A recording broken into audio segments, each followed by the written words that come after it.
She's a humble maid who steals expensive cakes from the fridge and champagne from the fridge while her master's away, and even puts on a sexy dress to listen to music in the mansion. But what's even more outrageous is that she's even fantasizing about the lady's boyfriend. A few days ago, Anna followed her new employers to their villa in the countryside, where the scenery was beautiful and the air pleasant. But it was the luxury of the mansion that opened Anna's eyes. The first day she arrived, the hostess gave her a big speech saying that she wouldn't be able to rest for the whole month of her vacation, but that she would be compensated when she got back to the city. Anna didn't dare to complain because her tourist visa was about to expire and her employer promised to help her get a residence permit. In contrast to the spacious and bright rooms of the host family, Anna's room was dark and humid, and the air conditioning was not working, so she could only open the only window and hope for a cool breeze to blow in. After settling in, Anna quickly got to work and soon had a delicious meal ready for the family of 4. The employers were a super rich couple who made their fortune in art, and although they showed no disrespect, the ringing of the bell was a constant reminder of Anna's status. Anna was the only servant in the entire mansion. She not only did the family's laundry and cooking but also cleaned the pool and washed the cars. Throughout the day,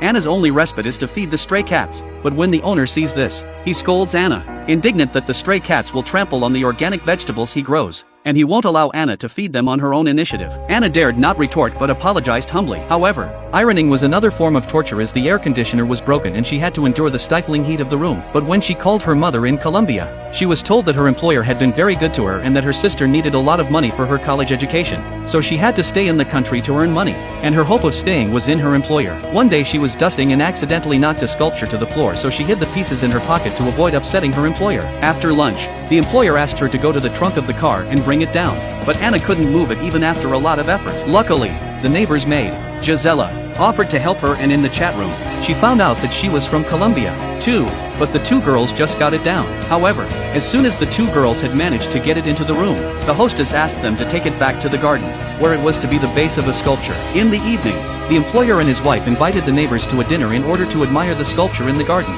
during which they did not hesitate to talk about the characteristics of maids from different countries, without giving a second thought to Anna and Gisela, who had come to help them. Gisela had been working next door for a few years and was a veteran among the maids. She secretly handed Anna a lobster shell for her to taste. Anna took a bite and put it down without daring to make a single mistake. By the time the meal was over and the mess cleaned up, it was nearly midnight. Anna used glue to reattach the accidentally broken ornaments, and there was no sign of any breakage. The next day, Anna received a message from her mother that her sister had scored the highest grade in the whole year. She was so excited that she jumped on her employer's bed, but soon realized that it was not a good idea and got up. While cleaning the young master's room, she accidentally found half a note under the computer, but before Anna could read it, the young master suddenly snatched it away. At that moment, Anna didn't care too much about it. She just thought it was an ordinary word memory card, but she didn't know that it was the lucky card that would change her destiny. Translated with Deep L. Com, free version.